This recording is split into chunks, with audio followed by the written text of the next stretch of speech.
É isso aí, pessoal. Acabou agora Sport 2, São Paulo 2. Um resultado esperado pelo time que São Paulo entrou em campo, mas que veio de uma forma ali, digamos, trágica para o esporte e de superação para o São Paulo. Acho que a palavra é essa, superação, né? São Paulo que até o gol do Lucas no segundo tempo, que estava já perdendo por 2-0, né? Não tinha feito nada.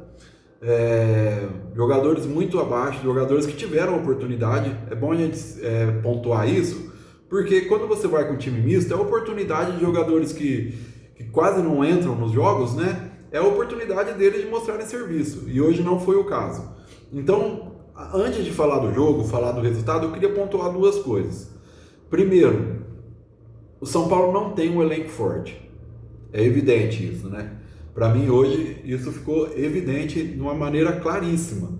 Tirando os 11 jogadores que são titulares, mais os 3, 4 ali que entram sempre no decorrer das partidas, que revezam ali entre a titularidade, entra no segundo tempo e tal, o resto do elenco do São Paulo é muito fraco. É muito fraco. Os jogadores que essa diretoria porca que o São Paulo tem, que aumentou a dívida de uma maneira desproporcional, que está falindo o São Paulo, a verdade é essa.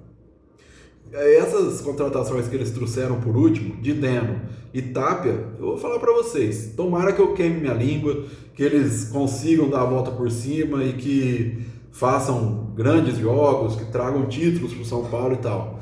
Mas pelo que eu vi hoje, e pelo que a gente vem vendo, principalmente do Tapia, né, que vem tendo mais oportunidades, fez um gol já com a camisa de São Paulo, mas fora isso não fez mais nada, são jogadores de baixíssimo nível. Na minha opinião, são jogadores que o São Paulo não deveria ter gastado um centavo para trazer.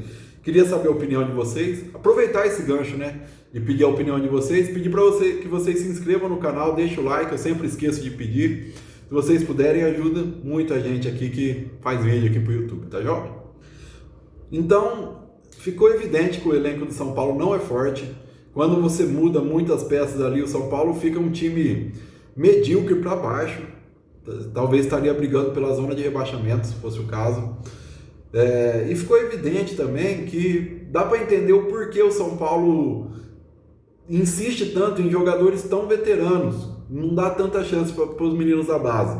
Tirando alguns jogadores que são acima da média, que surgem nos grandes times mesmo, por terem, por exemplo, o São Paulo tem Cotia, que é referência de excelência ali para treinamento dos jovens, um investimento altíssimo, né?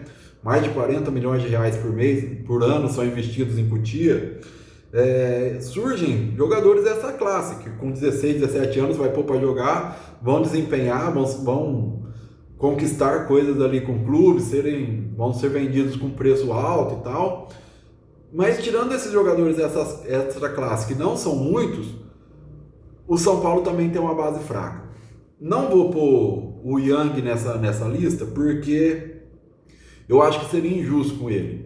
Eu não sabia, o Yang está sem jogar desde 2022, quando ele fez o último jogo dele, o último jogo federado, né, pela Copinha. Ele não tinha jogado pelo profissional, hoje foi a estreia dele, e na primeira bola que ele pega, ele faz um erro bizonho ali, dá a bola no pé do Lucas Lima, que abre o placar. Mas não dá para pôr na culpa só dele esse gol. Por quê? O São Paulo chega no mês de agosto. Queria saber se vocês concordam comigo. Para todo time grande que está disputando as principais competições do Brasil, que são a Copa do Brasil, Libertadores e Campeonato Brasileiro, o mês de agosto é o mês mais importante, é o mês onde se define mesmo o que você vai estar disputando no finalzinho do ano. Porque são quando começam os jogos mais difíceis de Copa do Brasil, né? Foram as oitavas de final aí, fomos eliminados pelo Atlético Paranaense. Começam os jogos mais difíceis de mata-mata de Libertadores, e é quando os times que estão disputando o Campeonato Brasileiro definem o que eles vão ter de disputar dentro do campeonato, né? Se vai ser a parte de baixo da tabela ou a parte de cima. E o São Paulo chegou nessa fase do ano, em agosto, com um goleiro que não joga desde 2022, um goleiro que vem da base, que ninguém sabe, né? Se vai ser bom, se é promissor ou não. Pelo jogo de hoje não dá para definir. Ele teve um erro, mas também teve bons momentos ali. Ele mostrou maturidade, né? Numa próxima bola que ele foi sair, ele driblou o goleiro. Todo mundo deve ter ficado doido, né? Inclusive eu. Mas ele saiu ali de cabeça erguida e tal. apesar da falha, acho que ele tem um potencial para melhorar. Não sei se é um craque debaixo da trave, né? Mas tem potencial para melhorar. O Mike, hoje para mim fez o pior jogo dele que eu assisti vários jogos dele na Copinha, foi muito bem na Copinha, assisti os jogos dele que ele atuou pelo profissional, e hoje ele foi muito abaixo, para mim foi o pior jogo do Mike que eu já tinha visto, mas saiu premiado com o gol de empate, o gol que dá 1 ponto para o São Paulo, 1 ponto fora de casa sempre importante,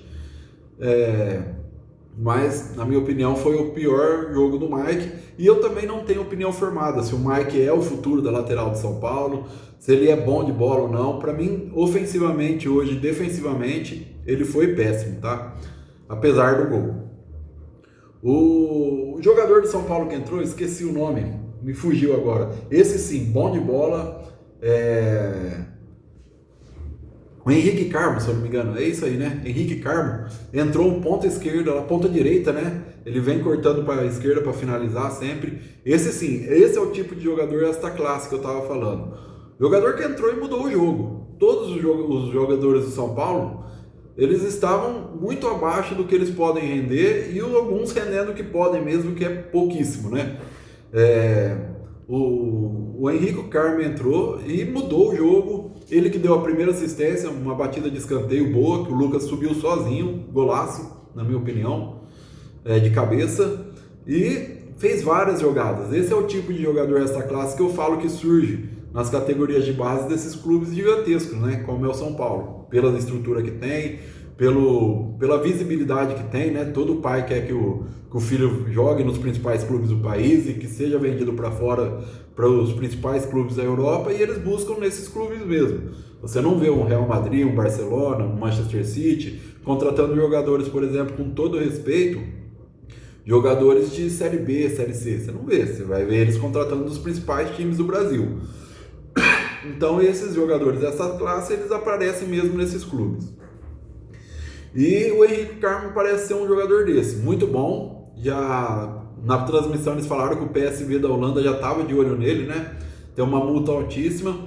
Para mim foi o cara que decidiu, que acabou fazendo com que esse empate fosse possível. O Lucas, que entrou também, entrou já no começo do segundo tempo, né? Voltou do banco, voltou para o segundo tempo já com ele titular. Apesar do gol, achei o Lucas muito abaixo. Ele não está conseguindo dar as arrancadas dele. Parece que a principal característica dele, por enquanto, ele ainda não está pronto para fazer, que são as arrancadas, o drible, pôr o time em progressão, né? Abrir caminho ali com a bola. Ele não está conseguindo fazer, não sei porquê, estou até preocupado. A impressão que dá é que ele voltou antes do que ele poderia, talvez para a Libertadores, não sei. A gente nunca sabe o que de fato aconteceu com ele, né? O Departamento Médico de São Paulo não dá informações, então não tem como a gente saber. Quem mais entrou que dá pra gente falar? Que mudou o jogo? Bobadilla entrou bem, parece que ele assumiu mesmo a posição ali. Hoje começou com o Luan, né? No lugar dele. Ele entrou no lugar do Luan e, óbvio, o Luan muito tempo sem participar de jogos importantes assim, né? Foi emprestado, voltou, teve problemas pessoais e tal. E o Bobadilla assumiu a posição. Acho que o Bobadilla está no seu melhor momento com a camisa do São Paulo. Também ajudou a crescer o jogo pro lado de São Paulo. E quando você vê as estatísticas de fim de jogo, parece que não foi o jogo que a gente assistiu. Ali até o primeiro gol do São Paulo, quando ainda estava 2-0 pro Sport, o São Paulo não tinha criado nada. E o jogo acabou assim, ó.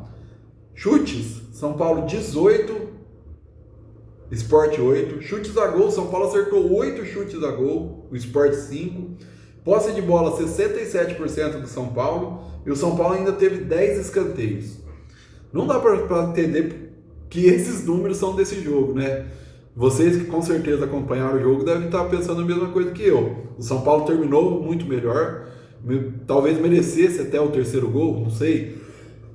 Não pelo jogo todo, né? Pelo jogo todo, acho que o Sport foi melhor durante a maior parte do jogo. Mas os 30 minutos finais, ali a partir dos 15, 20 do segundo tempo, o São Paulo dominou o jogo, teve várias chances. O time do Sport tirou umas 2, 3 bolas debaixo da trave. Vou falar pra você, que jogo esquisito, né? Vou para denominar esse jogo, eu chamaria de jogo esquisito. Mas gostaria de saber de vocês a opinião. Vocês acham que eu estou equivocado na minha opinião, que São Paulo tem um elenco forte? Hoje foi um jogo atípico. Eu não acredito em jogos atípicos, tá? Eu acho que toda oportunidade é oportunidade, principalmente ali para os que quase não jogam, né? Que é o caso do Mike. Fez o gol, mas como eu disse, eu achei ele muito mal na partida. O Luan, que vem entrado ao decorrer dos jogos, né? Agora que o Crespo voltou, ele vem dando oportunidades para o Luan. Mas achei que ele também não foi muito mal, embora não tenha faltado vontade para o Luan, né? O Tapia desperdiçou a oportunidade, para mim foi péssimo, não deveria, deveria ter sido substituído, na minha opinião. O Dineno também, péssimo, não fez nada no jogo, só ouvi o nome dele uma vez, que foi essa finalização logo no começo do jogo, antes ainda do gol do Lucas Lima, que foi aos 5 minutos do primeiro tempo. Primeiro ataque de São Paulo ali, teve a oportunidade, só isso que ele fez, não fez mais nada durante o jogo. Quem mais que a gente pode pôr? O Patrick, né, que já tá emiliano, entra, faz um jogo bom, 10, 15 jogos ruins. Hoje foi um jogo mediano também, não vou pôr na conta do Patrick. E é isso. Acho que os jogadores que poderiam ter aproveitado a oportunidade desperdiçaram. Por outro lado, quem aproveitou a oportunidade e mudou o jogo foi o Henrique Carmo. Eu acho que o São Paulo pode dar mais oportunidades para esse jogador. É um tipo de jogador em extinção, né? Um ponta de velocidade muito habilidoso, que joga com o pé cruzado para cortar e bater direto no gol, dar um cruzamento com a bola fechando sempre em direção ao gol, né? Então o São Paulo poderia olhar com bons olhos para esse jogador, já que o Lucas Ferreira foi vendido, né? Não sei se é preço de banana ou não, gostaria de saber de vocês, se eu não me engano, gira em torno de 10 a 12 milhões. Não é assunto para esse vídeo, né? Mas só falando que ele joga ali parecido com o que o Lucas na posição que o Lucas Ferreira jogava. Então é isso, pessoal. Um videozinho não tão longo, né? 12 minutos agora de vídeo. Gostaria que vocês aproveitassem e deixassem o like no vídeo, se inscrevessem no canal. E é isso. Gostaria muito de saber da opinião de vocês desse jogo e dos jogadores, tá bom? Muito obrigado, fiquem com Deus. Até mais, fui!